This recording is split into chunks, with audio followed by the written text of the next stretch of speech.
Councilor Susi, can you hear us? I'm okay either way. Okay. Thank you.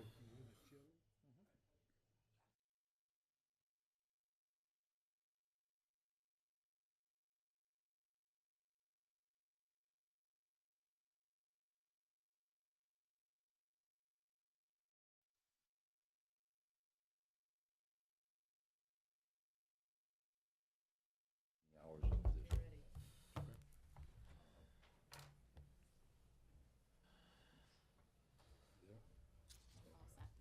Thank you. Good evening, everyone. The hour being 7:01 p.m. on Monday, October 15th, 2024. I'd like to call to order City of Laconia City Council meeting. Before we go any further, though, I'd like you all to join me in the Pledge of Allegiance. I pledge allegiance to the flag of the United States of America and to the republic for which it stands, one nation, under God, indivisible, with liberty and justice for all. Thank you. We're joined this evening by our recording secretary and city clerk, Katie Gargano. I'd ask her to please call the roll. Counselor Cheney, Here? Counselor Susi, Present in a hotel room in Prattville, Alabama, alone. Counselor Hoffman, Present. Counselor Haynes, Here. Counselor Bogert, Here. Counselor Felch, Here. Mayor Hosmer. I am here. We're also joined at council table tonight by Kirk Biotti, our city manager, as well as Glenn Smith, our finance director. I'll be playing along with our agenda this evening. Agenda item number 7, acceptance of minutes of previous meetings.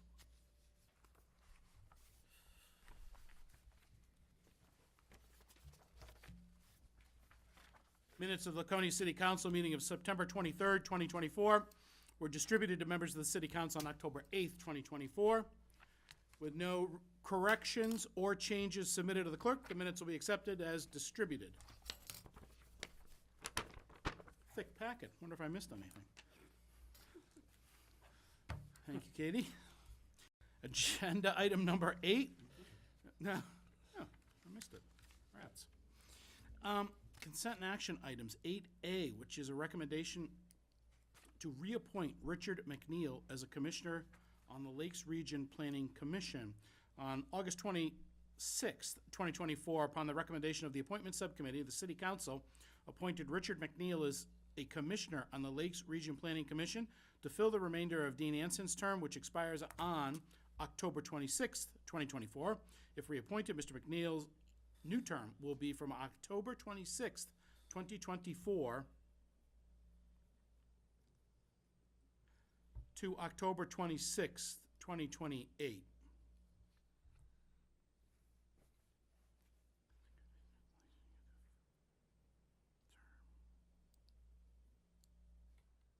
Okay.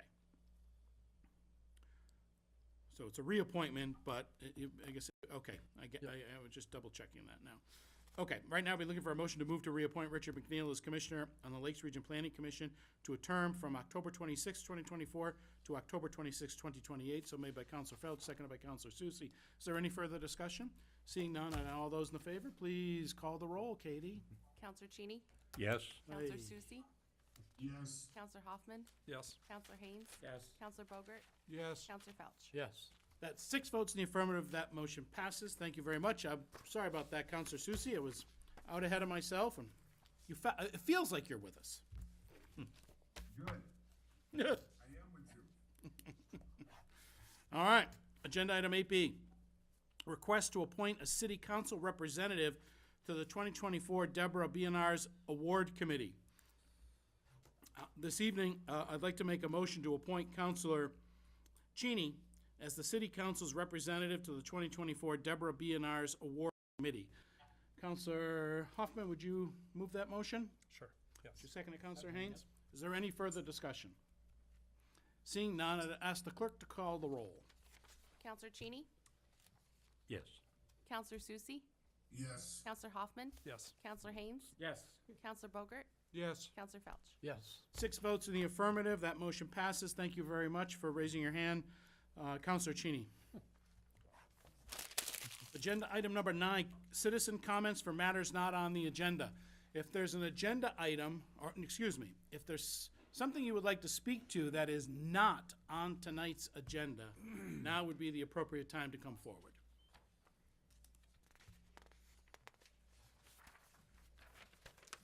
My name's Peter Sampson from the Plantation Road, Thank you, sir. Plantation Road, issue that we'd like to see if we can get it maintained under an emergency access until the civil actions of the court case has been resolved. Thank you very much. I appreciate you being here. If you sit tight, I think it's something we'll address pretty quickly. Anyone else like to speak to any matters not on the agenda? Okay, seeing none. Interviews, nominations, communications, public hearings. Under agenda item 13A, conserving paper now. It's for Resolution 2024-22 relating to a supplemental appropriation of funds to allow the Sanitary Sewer Fund, SSF, to purchase 2 new vehicles. Notice of this public hearing was made available in the September 26th, 2024 edition of Laconia Daily Sun and posted at Laconia City Hall, Laconia Community Center, Laconia Public Library, and the offices of the SAU. Action on this item may be taken up under unfinished business later on this evening. I'd like to open the public hearing at 7:06 p.m. If anyone would like to speak to it, now would be the appropriate time.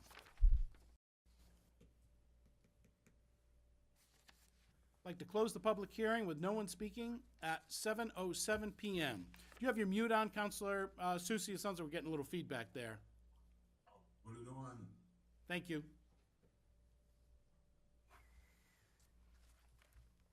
Agenda item number 14, under presentations, which is, we have a presentation of the 10-year road CIP, Assistant Public Works Director. Nate Garrett is here. Welcome. Is this something that we can share on our screen as well for? Great.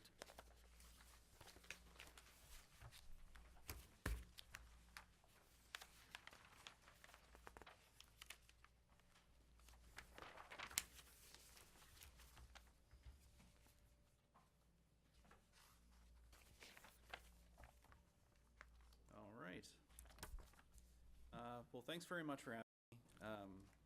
We've looked at this and talked about this a few times, but this is new for some of you here. And so we're here to talk about our road program in general and the 10-year plan for it. And Hold on one second. Can you just pull the mic down so we can hear you better? the mic, Yeah. Just wasn't. is that better? Yeah. It's good. Try it. Okay. We're gonna get a boom mic next time around, so it's gonna follow you. Go ahead. All right. So we're gonna do a little bit of educating here. All right, so we're gonna first talk about our summary of roads. Okay, we're gonna talk about our summary of roads here. The software that we use to kind of help us judge what is important in our road program. What that looks like, what that means, how we get to it. How we establish pricing for all of that.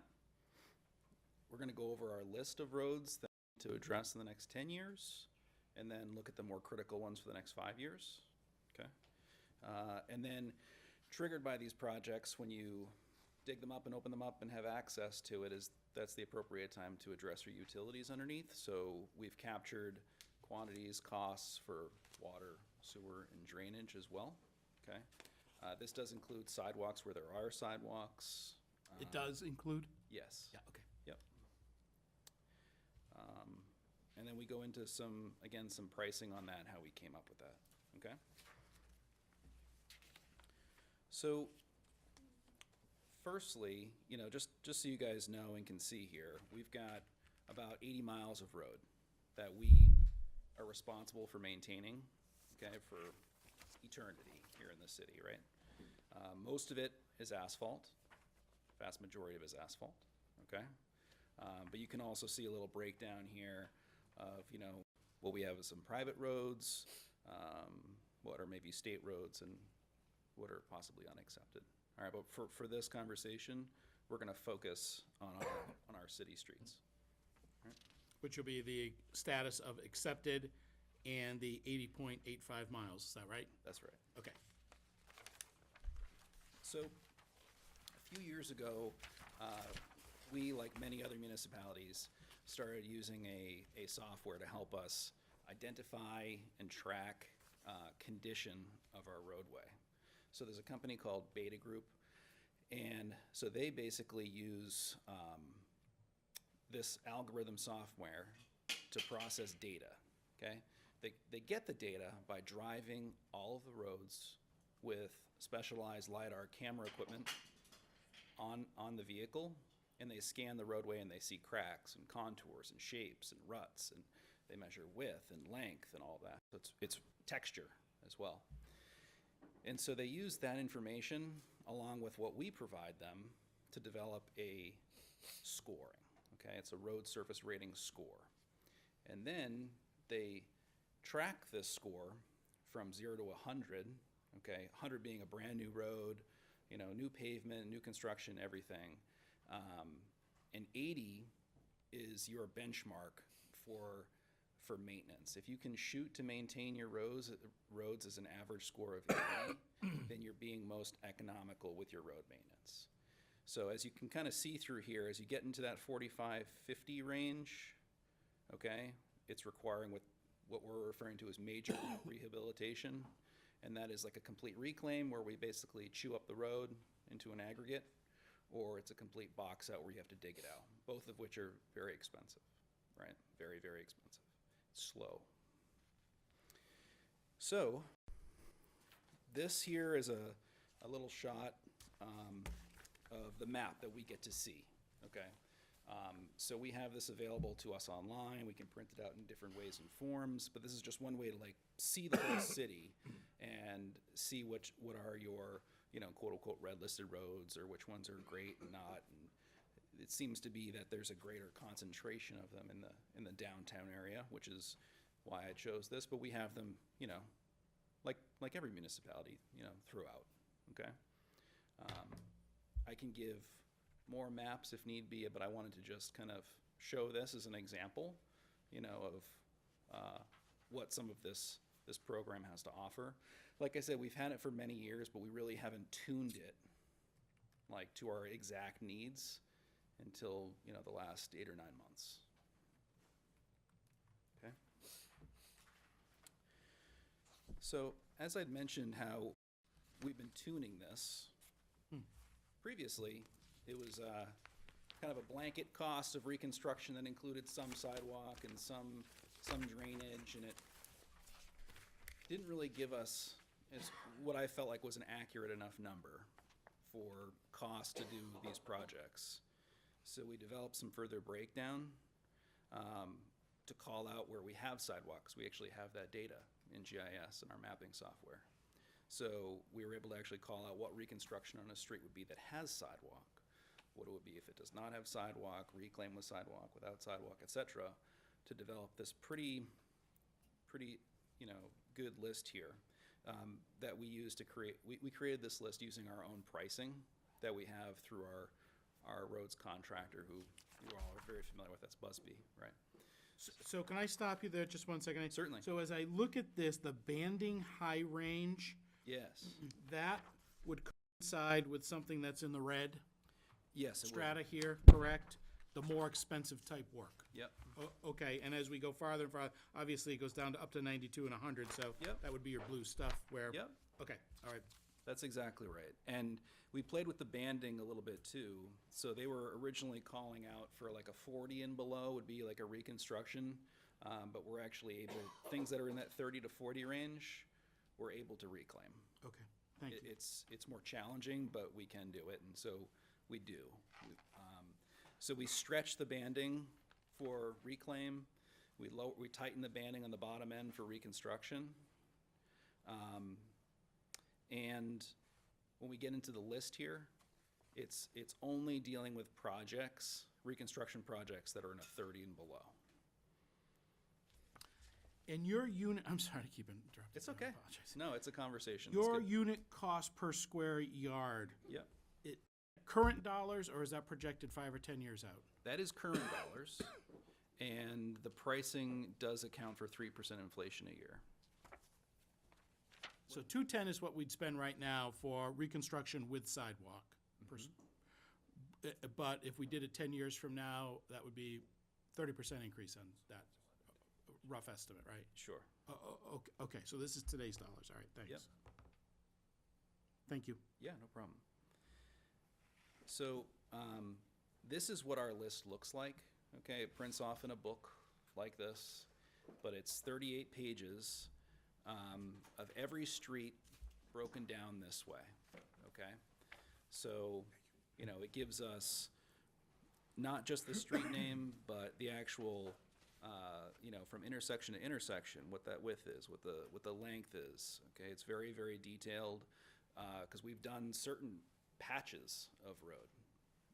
So we don't necessarily need to go back in and overlay the whole stretch when only maybe half of it is done. So I just wanted to kind of give you this just as some context, okay, of what we have to work with. I chose this page because it did have different examples of repair status, okay? So before we get into our list here of roads, I wanted to kind of talk about some of the other things that we need to do along with a project. So in a lot of cases, you can't just, you know, a road that's in really, really poor shape, you can't just overlay it because it's going to fall apart in a few years, and sooner or later, you elevate the height of the road and it affects the drainage, okay? So in some cases, there's significant engineering that's required, and in some cases, it's more straightforward. So just as a placeholder for numbers here, you know, I called around to some engineering firms, got an idea of what approximate costs are, and this is about where we landed. 5 to 10% of the cost of the project in materials and labor ends up being in engineering. And that is, you know, whether it's maybe there's some geotechnical analysis that's to be done, some boring samples that need to be done. On a basic level, you're looking at just some survey. You're looking at survey and making sure that everything's gonna flow where it needs to flow. So in cases where we're calling out 4 or 5% for engineering, that's the minimum of what we're trying to do, is just to make sure that we're replacing the existing infrastructure, but everything is flowing the way it's supposed to flow and no one's gonna get flooded out, all right? So when you see these numbers later, $240,000 for engineering, you know, here's how we came up with it, okay? I'm sorry, Nate, Yeah, please. just gonna be one of those guys tonight, I apologize. Good. What's RSR stand for? This is on page, road surface rating, got it. Yep, It's right in front of me. it's good. Yeah, and so that's the rating system that we try and maintain an 80 of, right? Okay, I get it. So, as I said earlier, there's, you know, other triggers underground. So working with the water department, sewer department, our own DPW department, we're able to go through this extensive list of roads and go through our own mapping and records to determine what things are good in the ground and what things are not. And so with that being said, if we look at the full 10-year scope, you know, we're looking at $6.3 million in drainage, $4.8 million in sewer, and $6.8 million in water work that needs to be done. 2 of those are, you know, enterprise funds, sewer and water, but drainage is not, and so that would be kind of lumped into this project as well. Okay. Now, you'll probably see this a lot better on your handout than you will on the screen. So I'm gonna actually pull out my handout as well. This, I will tell you, was 55 million just a few days ago. And I decided to pull out everything that was not a major, you know, 2-mile-long project like Shore Drive or White Oaks as far as reclaim goes. So if it was in that reclaim category of a rating of 30 to 45, but was a short road, it got pulled off the list, okay? So we still have a lot of really tough roads out there that are not captured on this list. However, I'm gonna be considering the treatment of those roads to be more operations and maintenance expenses than I am capital. I know in the grand scheme of things, it's all capital, but it's more routine, it's more regular, and I think that kind of treatment, a little reclaim here and there, you know, should fall within the annual road programs, you know, budget line, okay? So I took that out of the list, and this is the full comprehensive list over the next 10 years. All of the street listings that are on here are all 30 or below, right, as far as a rating goes. Some of the exceptions to that would be things like White Oaks, Pickerel Pond, Shore Drive, you know, Court Street, some of these, you know, more critical pathways that need to be kept in very good condition, right? And they themselves have so much lineage that, you know, the project in itself is a bond. You know, it's $2 million to do White Oaks as an example, right? So this is the full list, but for the next 5 years, I think we should focus on a slightly different list, okay, which is your next page.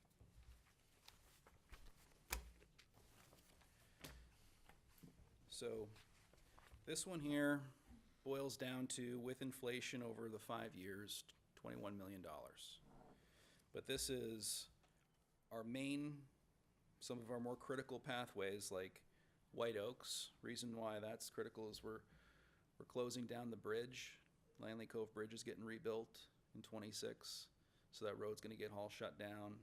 The road's in tough shape as it is, doesn't have any drainage. It's gonna be a bypass for a really long time. There's development on the road, projects, etc. So it's fairly critical to get that done before we close the bridge down.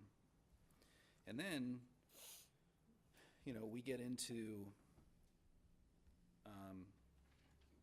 well, we get into the weeds a little bit here with some of these smaller projects.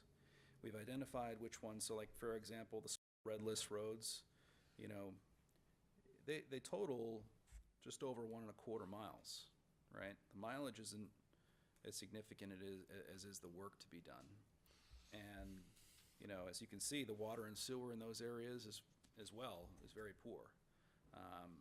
You know, it's all clay pipe for sewer, and I can't say for water, but I'm gonna guess it's old, you know, cast iron, most likely, or worse, but probably cast iron. And also $1 million in drainage. So we've got basically drainage systems in those areas that don't have sumps, very shallow.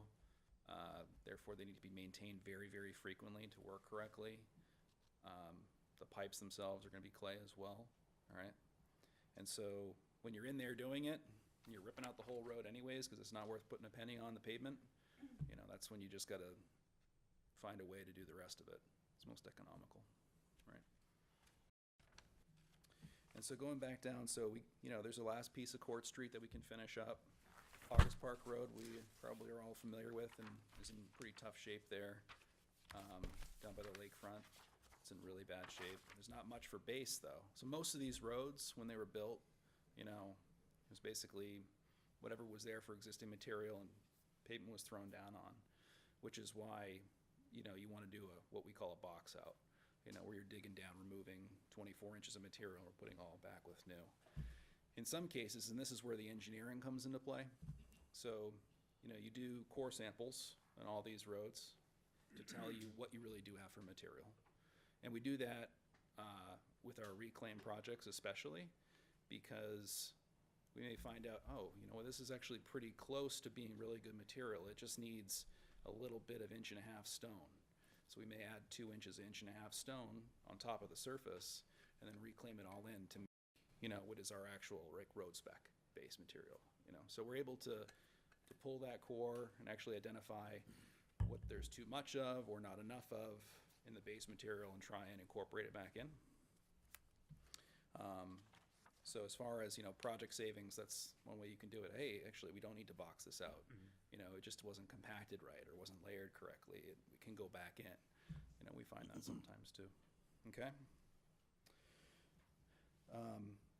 You know, there's a few more roads in the Lakeport, but these yellow items here that you're seeing on the left-hand side, these are your DOT projects that, you know, we've, you know, more or less agreed to be a part of. Some of them, there's very little funding necessary from our end for it. Centenary Ave Bridge, as it stands, is fully funded. The bridge over the Mile Hill is fully funded. The participating cost for the Elm Street Tap project is fairly small, but we're going to have a good chunk of other work that we need to do there as well. The water needs to be replaced through there. Sewer's done. We all know that. It took a while, but sewer's done and sewer's good. You know, but as far as everything else that's there, I think from about School Street, thereabouts, north, all the drainage is old and original, so that would need to be replaced, but everything from there down to the bridge is pretty new as of, I think, 2004, okay? And then last on the list, certainly not least, is the boulevard, right?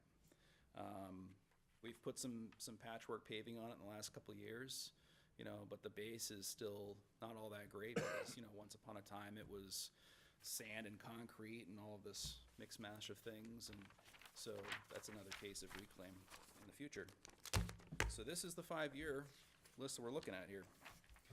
Now if we flip, we're going to be looking at a chart here that is helpful for understanding what is necessary for that operations and maintenance cost, right? That annual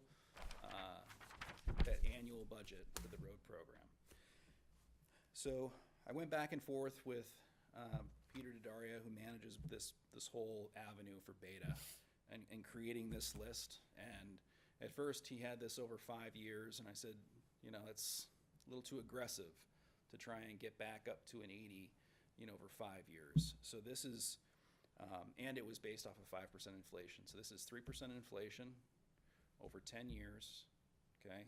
So in order to get to that 80 over 10 years, we're looking at 2.1 million. Now, I'll tell you, before this was much higher because this list included all of the reconstruction. So it included all of the 0 to 30 range roads in there as if the annual program was funding it, and it was about $3 million a year. So I said, listen, let's take those out. We'll put them into the $21 million ask, right, to take care of that, catch up on that, and then this will be the maintenance. So projecting out, as you can see, 10 years, just under 2.1. Okay, we'll flip again. And so some other considerations for the road program.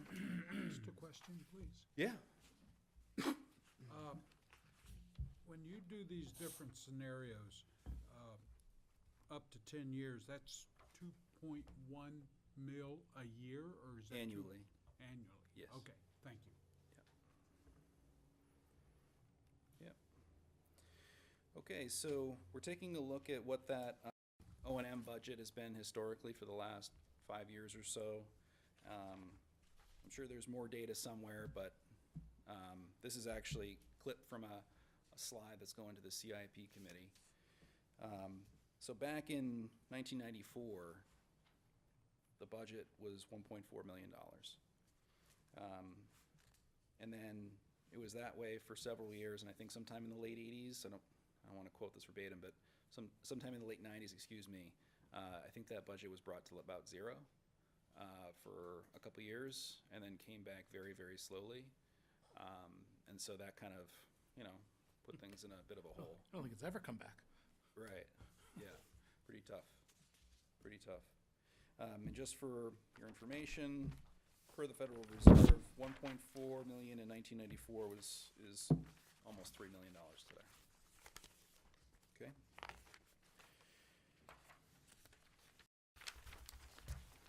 And lastly,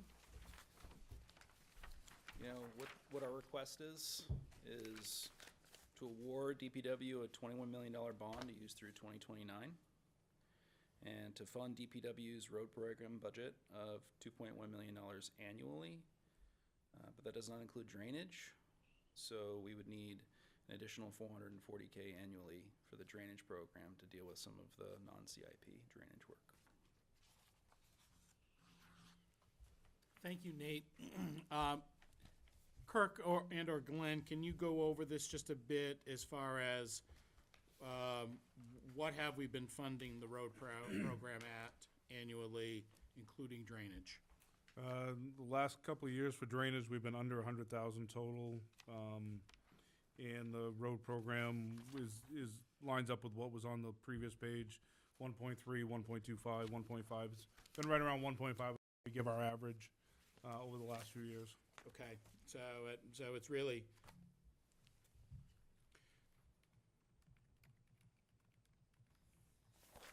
Okay, all right. In this awarding of DPW a $21 million bond to be used 2029, I would anticipate, why don't you tell me what something like that, if the council were to say yes to this, what does this look like? It seems to me that we wouldn't bond it all right now, would we? In light of that it's a 10-year window to get this done, and the fact that bond rates aren't particularly favorable, as I understand it, they maybe would be more favorable in the coming couple of years, I don't know. What's it look like as far as staggering this work and bonding it? I think we'd probably break this down a little bit further than 5 and 10 year. We don't have anything coming off the bond schedule over the next couple of years. We're in that window right now where we don't have bonds maturity. And we know that we have a couple other larger projects that we are most likely looking to bond as well. So when we met with Public Works Committee today, we've had the same conversation, so they're hearing it for a second time.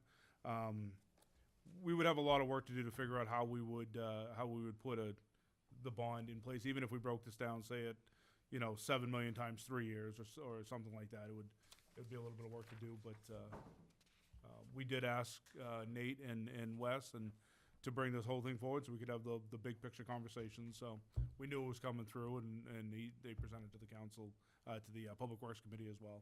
Thank you. In regards to the $250,000 supplemental funding from DOT via the gas tax, aka the road toll, is that a constant number that comes to the city or not? That was a one-time fund, right? Yeah, that was a one-time fund. We haven't seen that. One-time last- fund from what?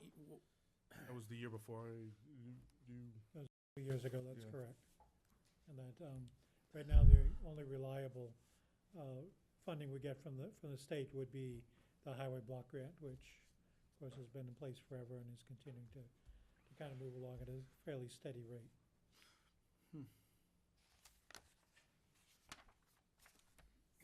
Okay. Any questions from the council on this? Nate, thank you. So is there a projected, at the end of this 10 years,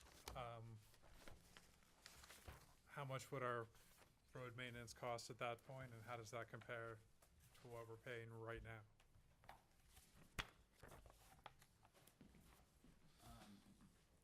How does our road maintenance budget compare 10 years from now? Right, let's assume that this gets completed and all of our roads are then at that 80 level. Yes. What does the maintenance budget of that look like compared to what we currently budget? So it would actually be slightly more than like that 2.1 million I mentioned. So that being how that does not account for any of that real capital reconstruction project, you're always going to have some road that falls into that category. But it being a much more manageable list, because originally that first list of 13 roads was 27. So it's just, there's a lot. So you're just trying to take care of the really critical stuff. But at some point, it's going to be like, oh, there's these 2 roads we need to do in the next 3 years. How do we address that then? And it would probably be, we'll take a small bond for just that section. But as far as the annual cost, if you want to build it into the road program, then, that number would need to go up a little bit, right? But looking forward, how would that actually roll out is, you just occasionally have a few to deal with, which is what you're looking for. I just want to understand, so the whole point of this is that once our roads are at that 80 level, there's some benefit to, like financial benefit to maintaining roads at that level. Yep. And not dealing with more deteriorated roads. Correct. That's what you're saying. So it all starts from your base, right? And every time you dig into your base, you degrade your base, which is why a lot of towns have like moratoriums and not being able to dig in a road for 3 to 5 years after it's been constructed. So you're protecting your base, and that's what the pavement does, is it protects the base from moving and the 2 grading layers becoming one, right? So there's different techniques you can do that with depending on your soils. But yes, you're trying to need less and less dollars, annually to maintain, to keep things good, right? That's the saying, is good roads good. And there's different ways that we do that. But if you can't keep them good because they need reconstruction, then you need to find out why they're not good to begin with. And most of the time it's because of the bad base material, bad base construction, You'll find, I'm sure, nothing on this list was, built in the last 20 years, right? When there was good standards on what, base materials should be and how to stagger them and things like that. So I think once you establish good base, then you can truly maintain. And sometimes the maintenance is more expensive because you can only build up so high until you affect drainage. So then you have to mill out, so there's still expensive projects to do, but you don't need an excavator to pave a road. That gets expensive. I guess I'd be curious what the break-even point or return on investment is like. If we just kept funding the roads at our current level, eventually the cost of these projects is going to increase. Whereas if we do this, our road maintenance is going to get cheaper. How far out is that point where this makes more financial sense? Do you know what I mean? Yeah, I don't know if I have an answer for you on that one. I think it'd have an awful lot to do with the variable of usage, right? I mean, Yeah. how many vehicles are actually using that road? The more the vehicles, the faster they're going to deteriorate. I would think that maybe severe weather occurrences would impact it as well. Yep. So, I mean, I think there are a couple of variables that are tough to control, but So it is something, yeah. The traffic component comes into, so the top layer of your asphalt is also called your wearing course, right? And so it wears down, truly wears down. And then that's usually like 3/8 diameter or half-inch material. And when you get down lower, then things get bigger and bigger and bigger, and water's easier to pass through them. And that's what you're trying to keep out, right? So by having less traffic, that top course is just going to last longer. It's not affecting anything else below it other than just trying to wear that down. Thank you. Counselor? Thank you. As we develop on both sides of the road and they have to cut into the road, do we have and let's say we just reclaimed the road and built the road base up and everything's at that 80% mark, and then they cut in and run a sewer pipe from the property into the drainage system or sewer system. Now we've got a little cut in the road, X, Y, Yes. and that usually doesn't work out because that's the beginning of the end of the road, the base, because the plows are gonna come in and tear this up. Do we have anything in place that we could recommend that they have to actually cut out a larger section? Yes. So, do we implement that when we're Yeah. doing this type of development? Map just fell on Glenn. You didn't know that. Truly had the city. Yeah, on so this we side. have a couple different ordinance rules in DPW for patch treatments depending on what kind of patch and how old the road is, okay? And so the really important thing is that they compact to 95% compaction and 1-foot lifts as they move their way up. It's really, really, really important.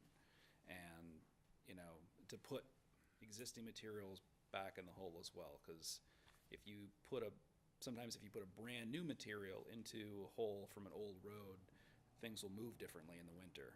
So yes, we deal with that kind of on a case-by-case basis, but we have a general template on how that's managed.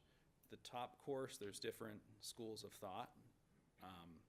Some people think one seam is better, so like if you just cut it out, just put your base, asphalt in, your binder, and then your wearing course on top. I personally like to lap it on top, so you kind of have not an exposed seam, so you can keep the water out. The problem with that is you need specialized equipment to do that kind of millwork and have it turn out correctly, and not everyone has it. So there's some cases where we say just saw cut it out and do it. But if it's on a new road, we're gonna make them do it the right way. Yeah. Yeah, we're very, very mindful of that. We actually were just talking to, we had an email chain with Manchester and hooks it on that. Yeah, Thanks, Nate. Any other questions? thank you. One more question, please.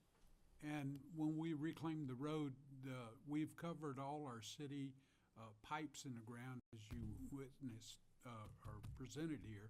But what about gas lines? Because there's a lot of gas lines, and they seem to be sometimes reluctant to do anything when we're reclaiming, because that's happened to Proper us once planning, before. proper planning will help any of that reluctance. I know we have a line that we're moving right now on Academy Street. That wasn't communicated quite right, but I have an annual meeting every year with all the utility companies in about February. Early February, I host the meeting at DPW. We bring all of them, and we say, here's what we're doing this year. So if you want to do something around that project, plan for it. We're going to do it in this month or this quarter. So they have lots of that, foresight. So I think we got a handle on that. Yeah. Thank you. Thanks, Nate. Okay. That's our only presentation this evening. Mayor's report, we'll keep it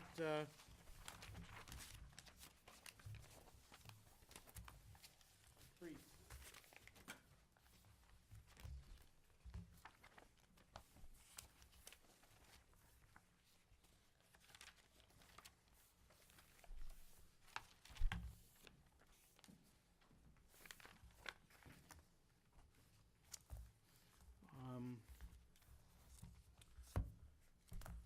First and foremost, I'd like to welcome our new Economic Development and Housing Director, Joya Hughes, who I know started October 4th? 7th. October 7th. So I think it's a big step forward to create this position and to have someone who's focused on those two big issues. And congratulations to Kirk and his team and the hiring committee that I know worked really hard on this, and we had some good candidates as well. So just like to say welcome to her, and we've got a lot of work to do, so that's great. Otherwise, I'll forego the rest of my comments because I know we've got a couple of things to go over here as far as council comments, and I'll look to Councilor Felch immediately. We've been working on something. Yes, so I would like to schedule a public hearing for our next meeting to declare Plantation Road and Colonial Road emergency lanes until April 1st, 2025, with the understanding that we might extend that. I'd second that, Mr. Mayor. Second, is there any further discussion? All right, seeing none, I know Councilor Felch and I and the city manager had a number of conversations with folks in that area. Certainly, we're at a situation right now that I think this is the right thing to do. So I appreciate you bringing that forward. Is there any further discussion on this issue? Seeing none, I'd ask the clerk to please call the roll. Counselor Cheney? Yes. Counselor Susie? Yes. Counselor Hoffman? Yes. Counselor Haynes? Yes. Counselor Bogart? Yes. Counselor Felch? Yes. Motion passes 6-0. Do you have any other comments, Counselor Felch? No? Any other council comments? Counselor Cheney? Thank you, Mr. Mayor. I have a list. It's been brought to my attention by a constituent that Lexington Drive has two signs. One that says no entrance between this hour and this, to prevent people getting out of work and using the side roads to get down to downtown. One of the signs says do not enter. Doesn't say what time, just says do not enter. I'd like to ask that the city put up, if they feel they need a second sign, that they put up one that specifies the hours that that requirement exists. What's that? Yeah, no, I got it. Pre-warned me on these, so I, I got to write them down. Blaisdell Cemetery, which is on the north end of the city. It's on the left-hand side just before you turn into Pickerel Pond Road, so I see it every day. Blaisdell Cemetery has a tree about the size of a pickup truck that has fallen into the edges of the cemetery, and it's been there quite a while, and I would ask that we make an effort to clean that up. I worry that some of the headstones may have been hurt. So please ask them to be cognizant of that. Almost directly across the street is Old Meredith Pound. The mayor would suggest to you I'm old enough to remember when pounds were in use. But it's dated 1789. I would ask that. It was in my, my youth. Or youth. Sorry. No, that's okay. I would ask that it be cleaned up. It's vegetation starting to grow in. I think it's a historical place in our city, and I'm sure there's others that are equally in need of care, but I would ask that these two be looked into as soon as possible. Next, I have a question, and that's all it is, and that is the fence at O-Pee-Chee Park has been broken for, say, a year or more. I'll look into why it hasn't been repaired yet. Okay.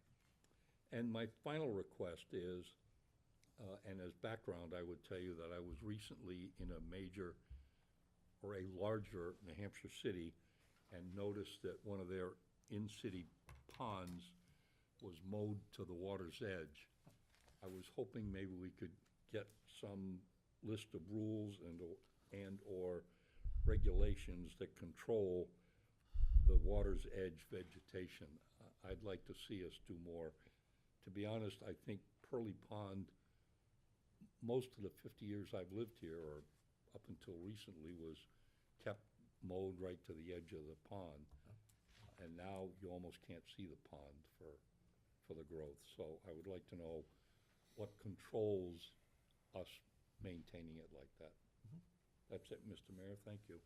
Thank you. Any other comments? I do. I believe that we need to have, as far as the council is concerned, we need to have a conversation about what's been going on with the hospital.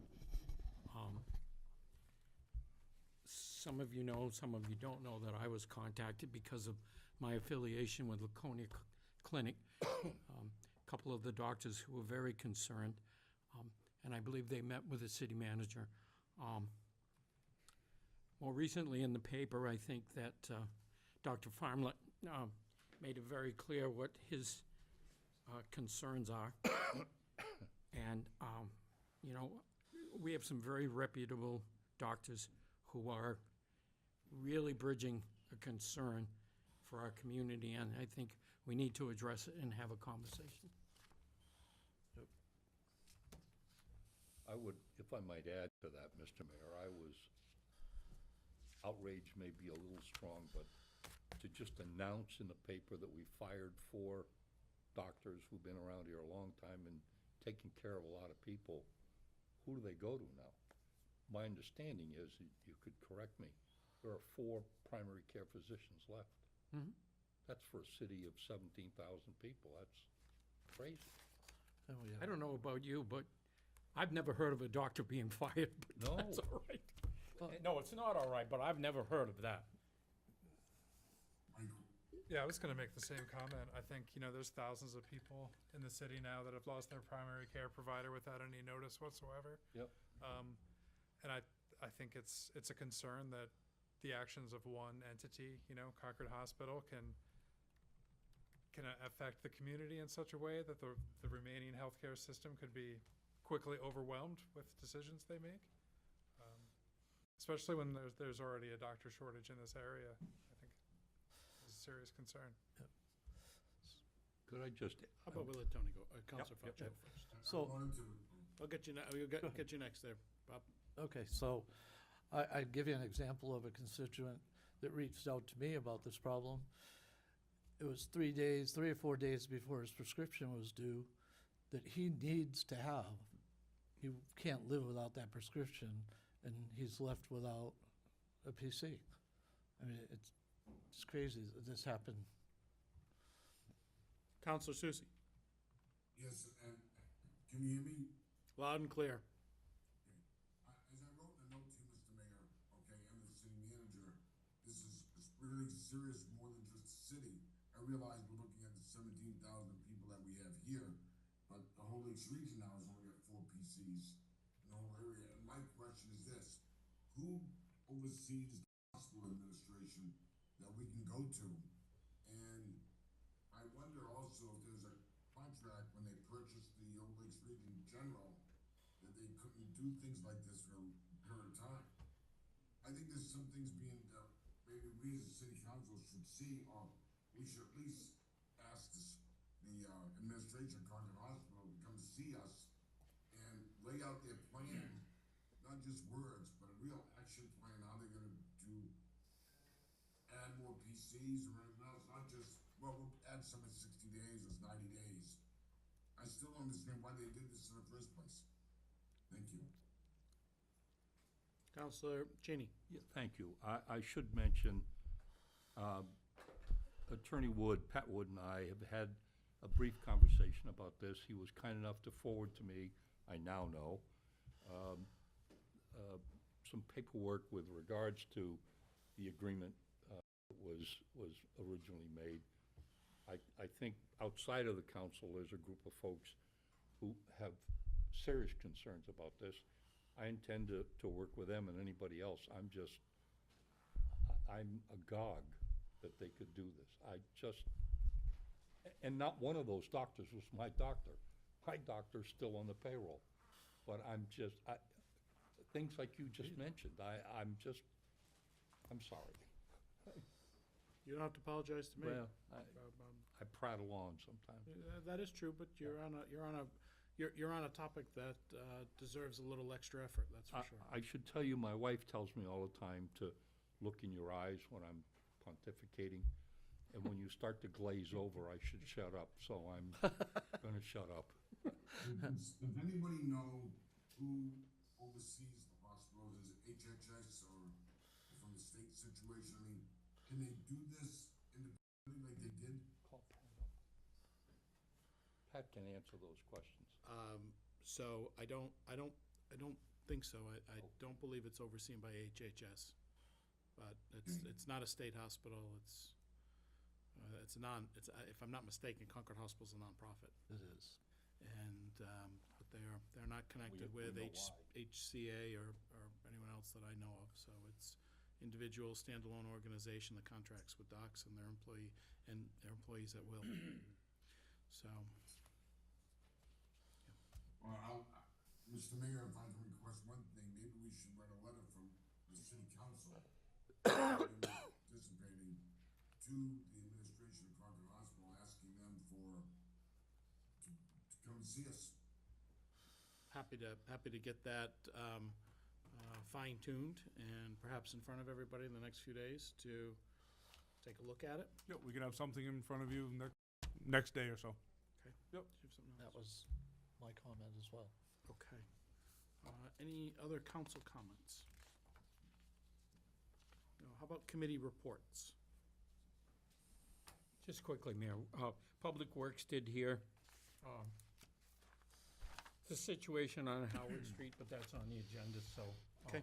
It was taken up by the committee, and that is on the agenda, so. Thank you. Liaison reports. Okay, seeing none. Agenda item number 19, citizens request to comment on current agenda items. If there's an agenda item that is on our upcoming agenda for tonight, now would be the appropriate time to speak to it if you'd like. Okay. And we'll move right along to the city manager's report. Thank you, Mr. Mayor. In your packet tonight is the financial and operational trends For October, I'll move through it relatively quickly tonight for you. You'll see that the current year building permits are up from where they were the last couple months and are more in line with the last couple years. So that's a good thing. We're starting to see a little bit more building construction, and you'll see that later on as I go through my report. Fire rescue calls remain relatively unchanged over what we've seen the last couple of years. General assistance data, as you saw, we kind of reconfigured this over the last couple months of how we show you what these numbers are. You'll note another high cost month, which is nearing us. Our budget will be overspent this year in the next couple of months. But we'll continue to move forward with this. In working with Glenn and the welfare department, there's only so much they can do, but certainly are looking at trends and looking at other options if there's ways to house or to provide assistance to in different ways to try to lower some of these costs. They are looking at that. But that's not easy. That's not as simple as picking another chart and going to that one. But sometimes there's some options that they can do and still provide the care and the support that those folks need. Police department reports, again, same thing as I said with fire, relatively unchanged. Property tax collection is where it should be. Our overtime rate, we did have a couple of high months. We're starting to see that come down with the hiring. I say this all the time, and I don't want to sound like I'm just a broken record, but the more we hire to fill vacancies, especially in our police and fire, we see those go down, that percentage of overtime usage go down. I don't know if you saw, on a side note, we're trying different manners of recruitment. You saw the police sign on Court Street looking for police officers. We've done the same thing with our Public Works Department to try to get both full-time and seasonal personnel, and then we're starting to see an increase of applications coming in, and hopefully they'll have some good quality candidates that they're able to hire. Our motor vehicle registration is, again, where we would think it would be. I'll go down to impact fees. The only thing I'll note on that is under school, that the balance available does not reflect the Elm Street study, so that'll be cut in approximately half, and then it'll be adjusted over the next couple months. So they're still fine with their impact fees, but we are using that. Reserve fund balances are, again, relatively unchanged. One question that has come up was about our meeting with the trustees. The trustees have a meeting next week, their normal monthly meeting. Myself and Glenn will be attending that meeting. They need to fill a position on there, and they have some questions about potential of moving money around in these fund balances. So it'll be their normal monthly meeting, and we'll be attending and be able to answer any questions for them and just kind of get all that squared away. The building construction, you see the permits issued from September 24 at 65, 23 at 42. So nice increase for that month. And I will also note on the end of that code statistics, the property maintenance actions, they did quite a few this month compared to same time last year. And again, that is, we've been trying to stress the importance of being proactive and getting out. And if you see things wrong, getting them corrected right away. And so we're happy to see that happening. Boat taxes, revenues, those are all fine. We've changed the fire department billing history sheet a little bit. The second chart is the same one we've always had. But the first one just breaks it down. We got rid of a lot of the extra stuff that maybe isn't needed to look at month to month. And we've also put in there an estimated number of trips and estimated cost. Now, certainly when you're estimating costs out over the course of the year, it's an estimate. And we still have quite a few months left to go because you don't know what the severity of the call is going to be, what the total cost is. But on an average, we're trying to get a little bit better, more easy understanding of where the budget is right now for the EMS and where it looks like in the future. Certainly, it doesn't change the fact that when you're only a month into a month, you're going to have very limited collections for that particular month, but hopefully that helps a little bit. The other piece I have was not in your packet. Quick question on that, I'm sorry. Yeah. Your estimated annual billable trip volume, how do you get to that number? Is that based on a rolling average of what you've got in the previous months? And then, Yes. okay, Yeah. That was the fire chief working with the billing company on Okay. that. got it. Thank you. That's all I had. We're not doing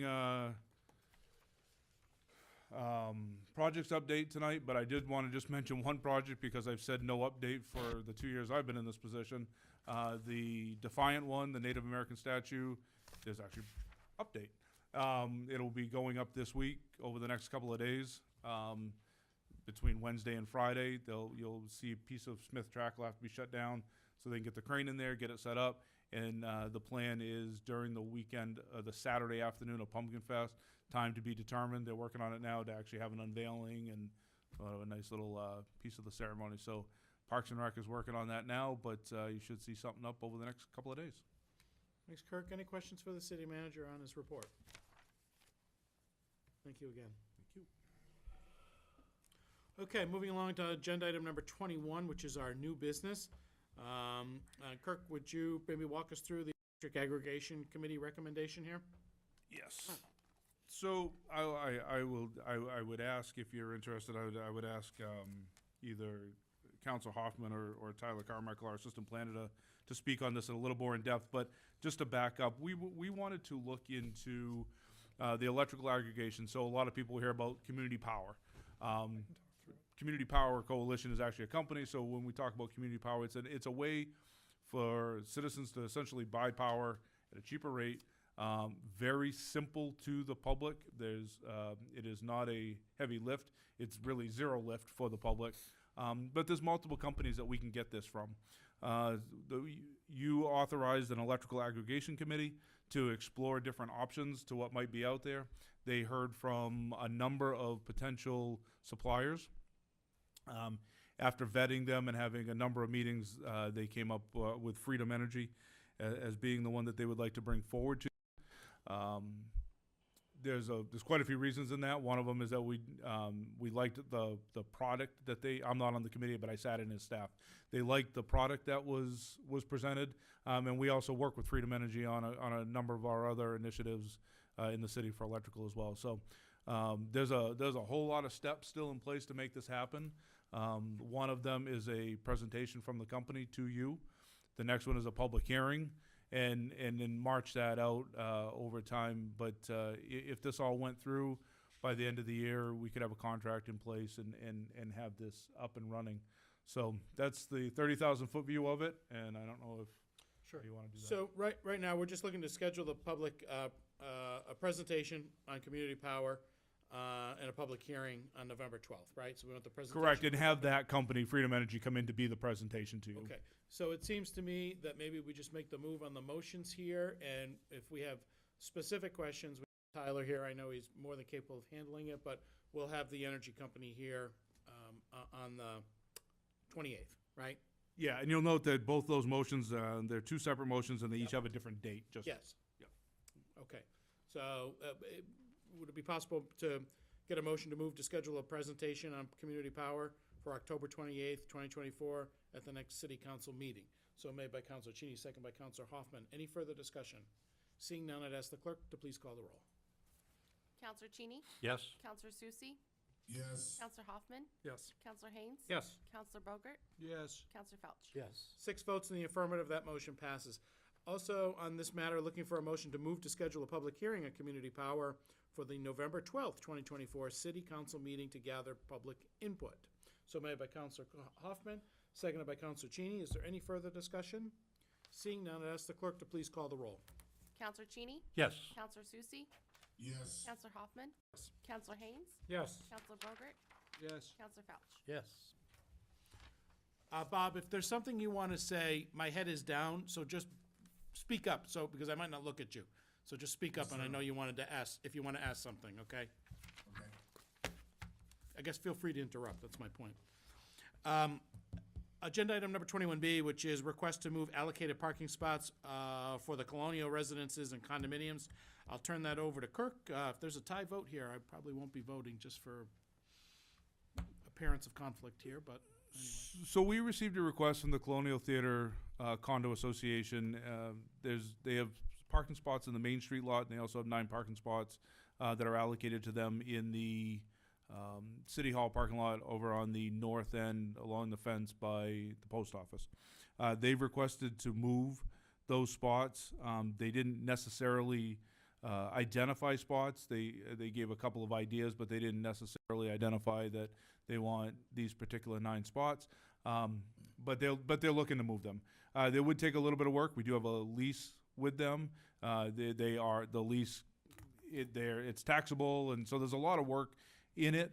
It doesn't mean we can't move them, but it's not something I can do on my own because we are under a lease that you guys agreed to. So I have to bring it back to you for discussion purposes. I don't have necessarily an answer to where I would put them. I know I wouldn't.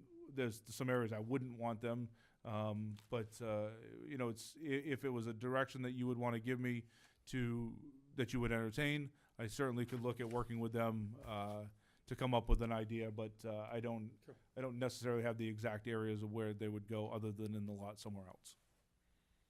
Good question. Yeah, I'll turn it over to Councilor Haynes right now. Go ahead, Bob. As pro tem. Okay. Why do they want to? Because they don't feel comfortable parking in those spots. Say that again? They don't feel comfortable parking in those spots. And the spots that presently at today are the ones near the fence by the post office, is that it, or up in that area? They're in that, and there's a set of 2-hour parking spots, and then there's theirs.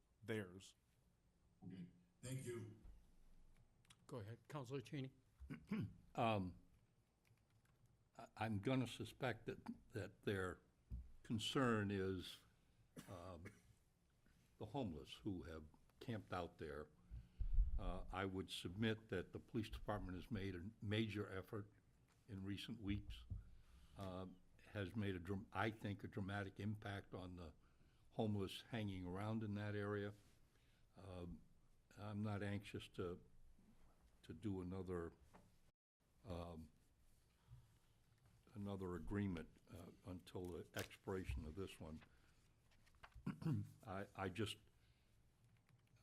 It was not a popular move to begin with, and I don't think we should be adjusting it, particularly given the fact that we've asked our police department to make a major effort to straighten that out. Thank you. Thank you. Counselor Felch? And I would agree with you full-heartedly that they have a contract that they need to stick to. Question, Kurt, how is the lighting in that area? Not great. The lighting in the whole parking lot is not great. We did get pricing on lighting. We went out and did some work with them, and it wasn't something we were in the position at that point to try to take care of. So are we looking at the lighting, or it's just? Well, we've looked at it, and you know, Wes and I have talked quite a bit about it, but it's a significant upgrade for City Hall parking. Not that I don't want to do it. Please don't think I'm saying that, but it's not an easy fix. But could we just put one light, preferably connecting into the post office? I can't speak for them, but you know, we could look if there's any alternative. There's not a whole lot of power source down there, which is part of the problem with putting up lighting anyhow. But I wouldn't mind saying that we're looking at as an alternative to. You know, I would love to light City Hall parking lot up anyhow, for our visitors and employees when they come out of work here in City Hall in the wintertime, or from the other businesses in town that use this. I certainly would support that, but it's a cost item that we're working on. Counselor Hoffman? I guess I have to disagree a little bit with my fellow councilors. I think if that were my parking spot and I had to park my car there every night, I'd be asking for a change as well. If you take a look, there isn't anybody parking there every night now. I wonder why. Well, there may be, it may well be that over the last year or two, the homeless problem there has driven that concern. But I also think they have parking spaces over in the other parking lot. And actually, I haven't noticed on every night that even that's full, to be honest with you. 100%. Yeah. There, none of the spots are ever full. So maybe they could look into lighting for that area. Portable lights are not that expensive to just have a portable light put up for the time being I until we guess can I'm not do that. convinced that lighting is gonna solve the issue. Could help. Council Bogart? As I know, they have rented their 9 spaces and stuff, and to move them more towards the center of the lot is just gonna displace employees and stuff and put them over further away from their job. And I think we had this conversation with other people who live downtown who don't have a parking space. So, at all. So they're forced to go, find their way around. So at least these people have 9 spaces that they have, that they know they have. And even though it's the difference from walking from the fence and stuff, our employees then would have to bypass all these empty spaces to get to the car down at the other end. So I would vote to keep my employees closer and those parking spaces where they belong at the end where they leased. I think the city employees are less likely to be parked there at night, whereas the residents are more likely to be Well- parked there at night, right?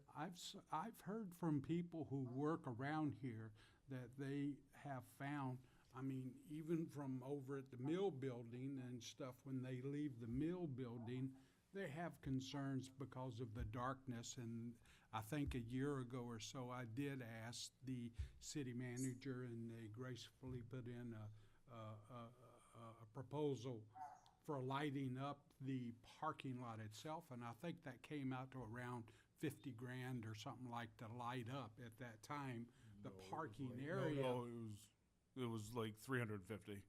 350. Yeah, no, that was what, yeah.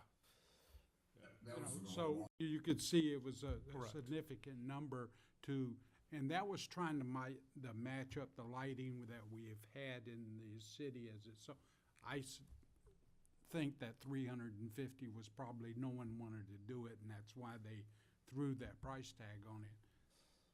But that's just my feeling. They live in the city just like everybody else, and that's what they've leased, and, maybe we should continue to address the actual issue of where they're not their parking, because all that's gonna do is push someone else into that position. So if we address the issue and fix the issue, then that problem goes away and they won't feel apprehensive about parking in their parking space. I don't disagree with that. I also don't find the request to be, I find it to be understand the reasonable. request. If Right. if I had it, I would ask exactly. myself. But This counselor, I agree with you, Counselor Hoffman. I think if you remember when this came down, it was a grandiose conversation of where can we put them, and the initial response was, well, stick them down there. And, I understand about the people that live downtown and the whole works, but gentlemen, we have an agreement. And the fact that we have a lease and agreement, we have to stick to it. And I think there is plenty of spaces that these could be moved. And I agree with you in the sense that most of our city employees are not leaving in the dark, except for December, January, and the whole work. And it's 5 o'clock at night. It's not 11 o'clock, 10 o'clock, the whole work. So that's where I'm coming from. And I think, Well, if we have an agreement, we have to, no one's trying to take the agreement away. well, I know, but when you start saying, well, people live downtown and they don't have, well, that's fine, I understand that, but we have an agreement. so with They got their spots. With that, you're mentioning the city employees. What about the people that go to our businesses, Trillium right on the corner, instead of walking across the street, they're gonna have to walk to the end of the parking lot, past these empty spaces because they're not using those spaces. Well, I don't, when we originally laid that out, we took into consideration Penny for Two, Trillium. Right, The Cupcake Lady was there, and the whole works, okay? exactly. And I don't think you wanna stick them right there so it wouldn't interfere with the business. It could come up farther in the middle or even down here.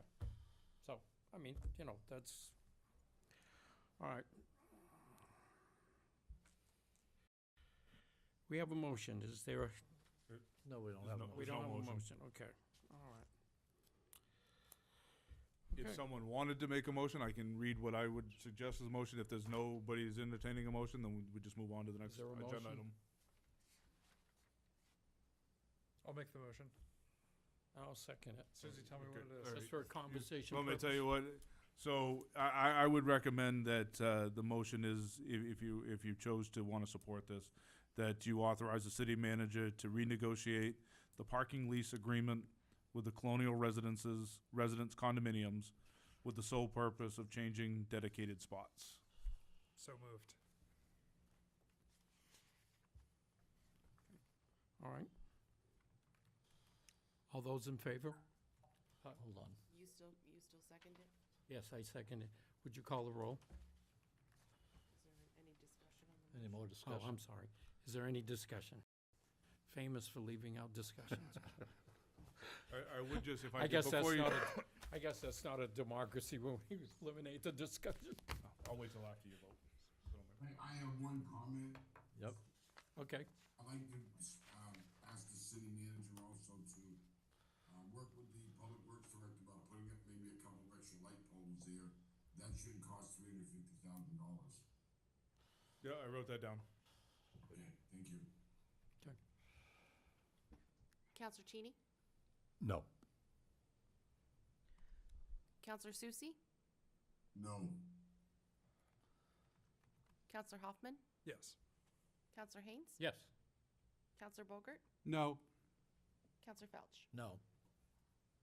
Okay. Mr. Mayor. Moving right along to agenda item number 21C. Relating to acceptance of a federal emergency management agency grant to replace the Hilliard Road culvert crossing.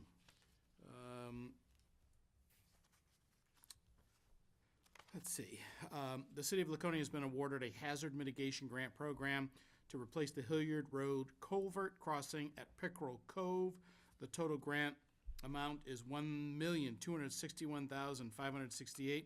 The federal share is 90% of the project, which is $1,135,411.20.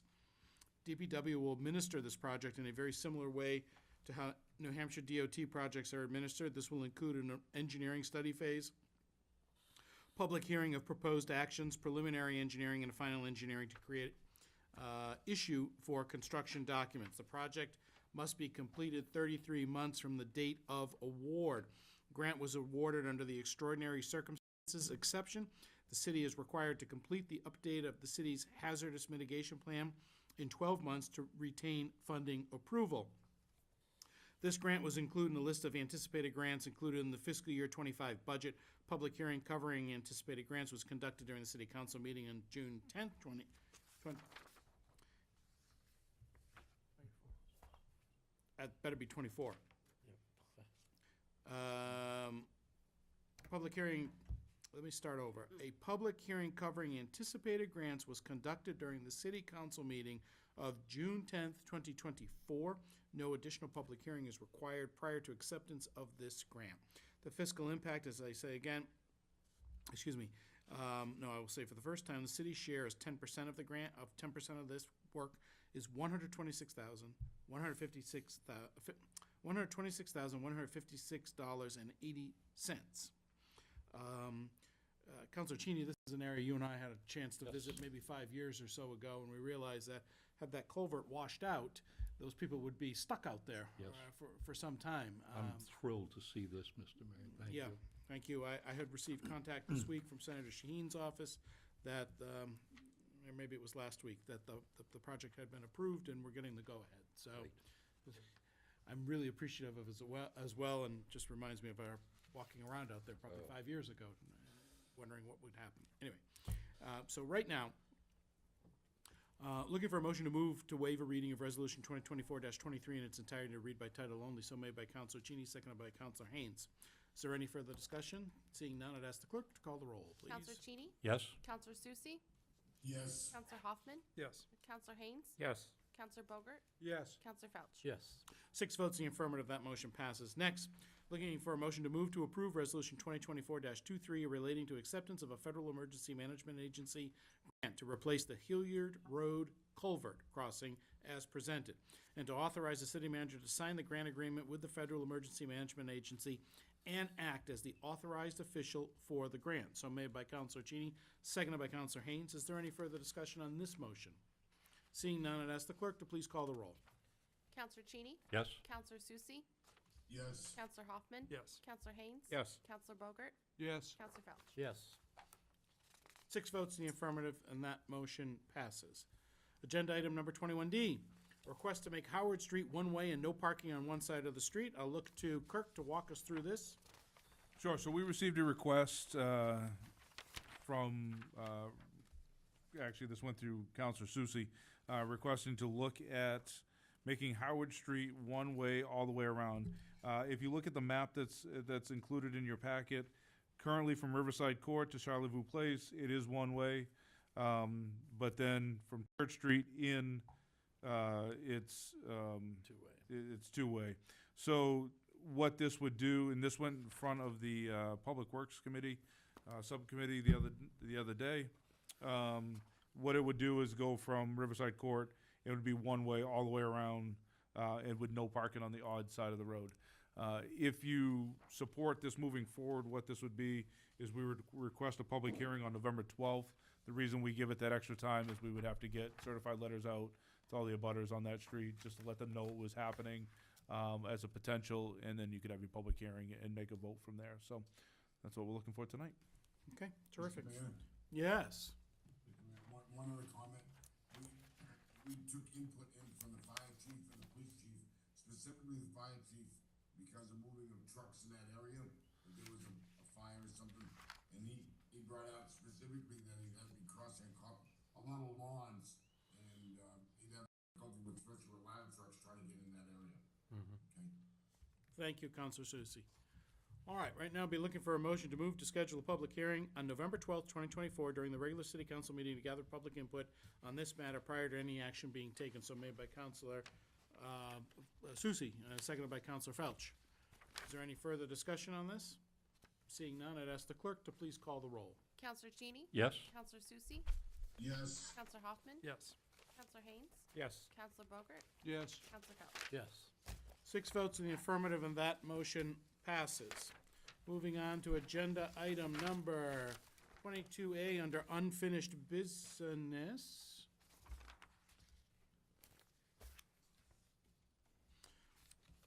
This is in regards to Resolution 2024-22 relating to a supplemental appropriation of funds to allow the Sanitary Sewer Fund, SSF, to purchase 2 new vehicles. Kirk, could you just talk about this briefly, the vehicles that are being purchased? Yeah, and the this was a request for the, from the Sanitary Sewer Fund, through DPW to purchase 2, what we'll call smaller sized vehicles, 2 pickup trucks. They weren't included in the, last year's budget, but there's room in the Sanitary Sewer Fund, account to be able to purchase these. They're totaling, just under $70,000, and, they would just support the fleet moving forward and get us some newer vehicles that they need.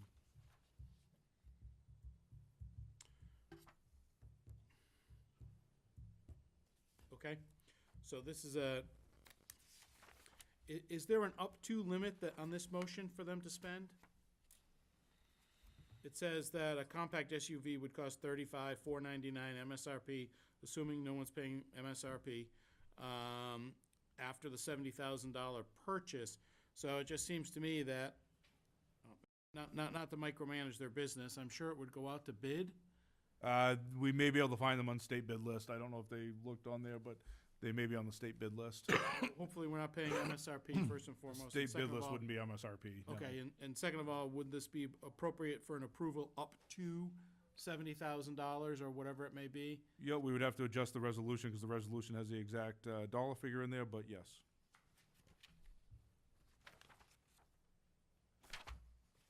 Is it?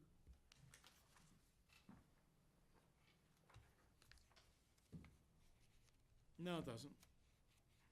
Oh, it's not in the motions. SSF would purchase a compact pickup truck to use when the service truck isn't necessary. If approved, the vehicle would cost $33,299.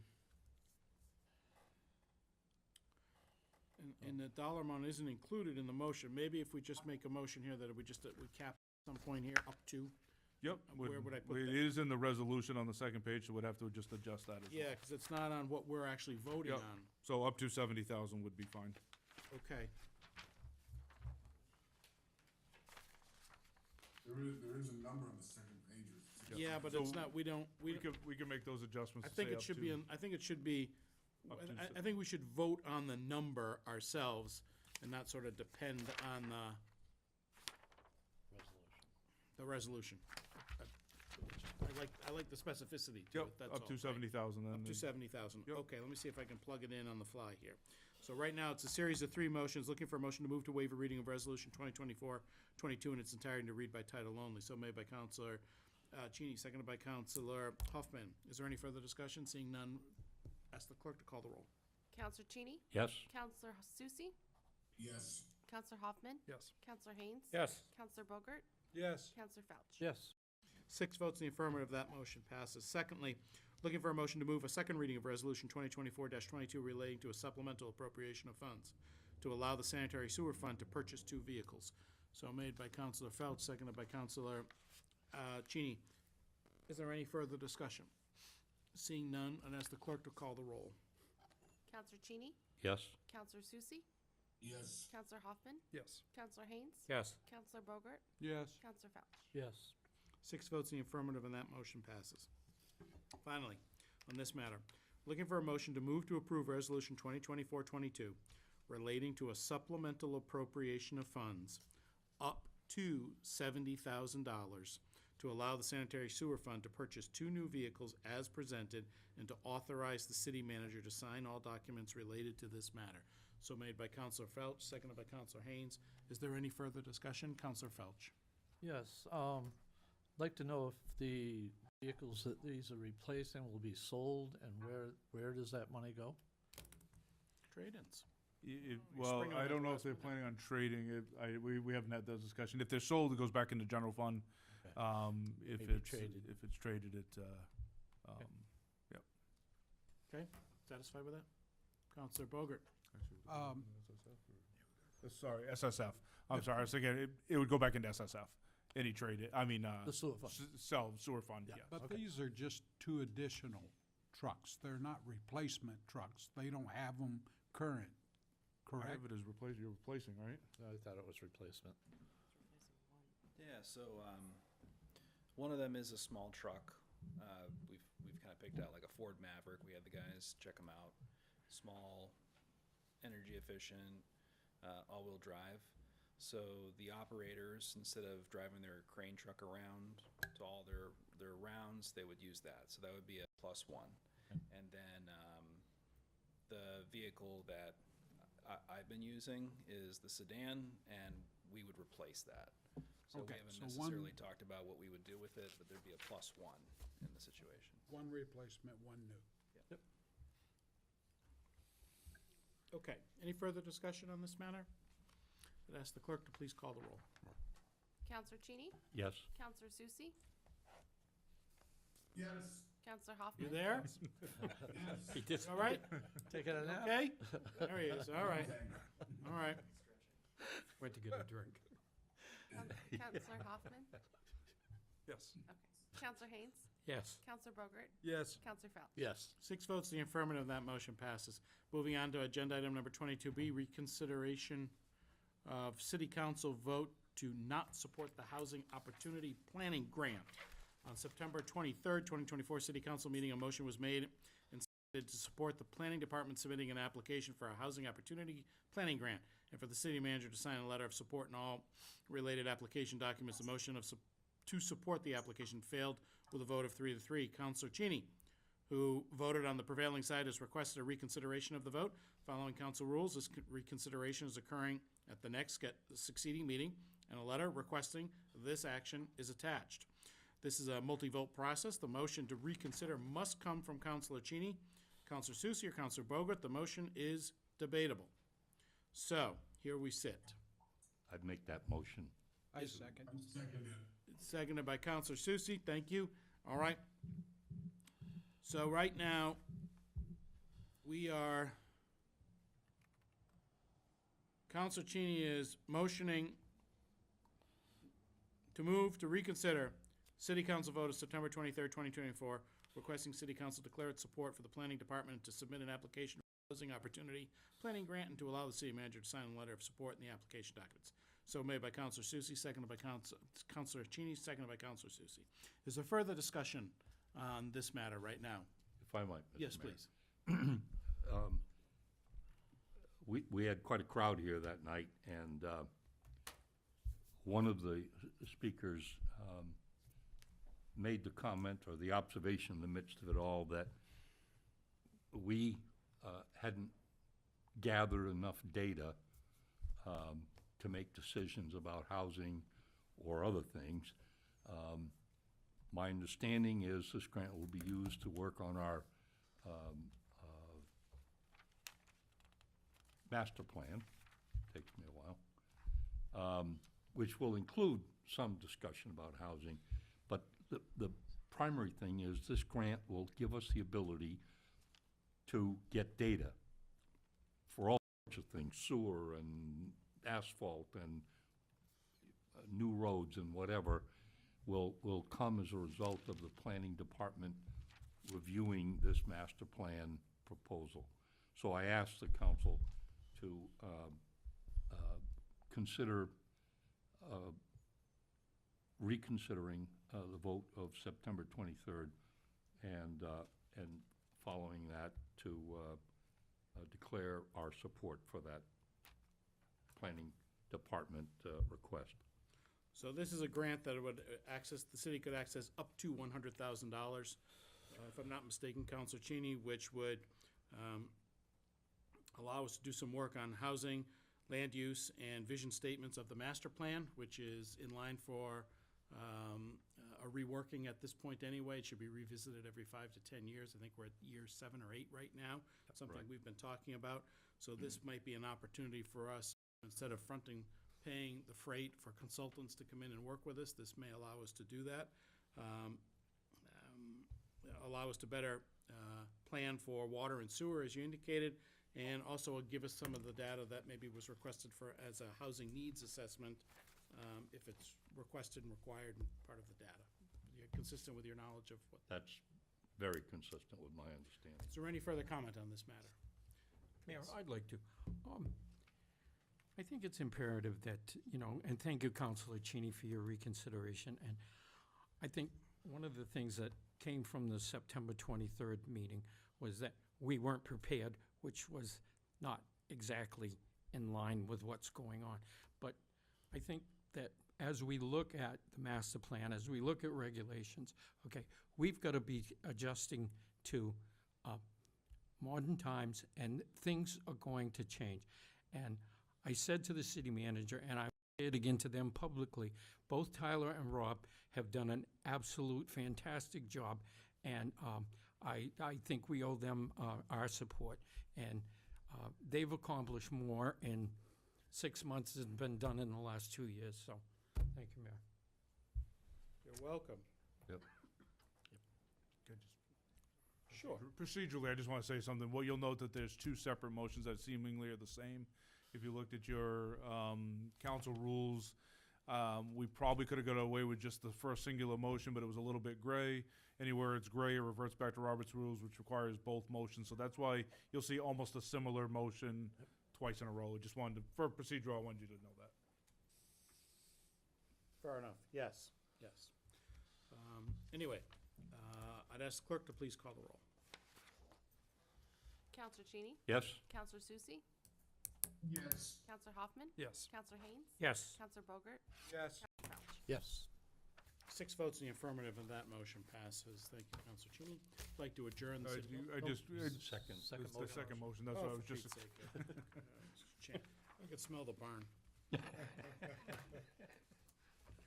I think it's a little redundant, but I wanted to be correct.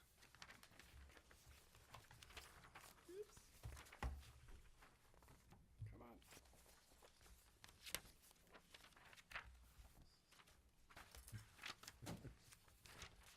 Second motion is a motion to move that the city council declare its support for the planning department to submit an application for a housing opportunity planning grant and allow the city manager to sign the letter of support and the application documents. So made by Counselor Cheney, seconded by Counselor Hoffman. Is there any further discussion? Seeing none, I'd ask the clerk to please call the roll. Counselor Cheney? Yes. Counselor Susie? Yes. Counselor Hoffman? Yes. Counselor Haynes? Yes. Counselor Bogart? Yes. Counselor Crouch? Yes. 6 votes in the affirmative, that motion passes. So, all right, any other business you'd like to take up this evening? Seeing none, I'd like to adjourn the city council meeting of October 15th, 2024, at 8:36 PM. That's a new record.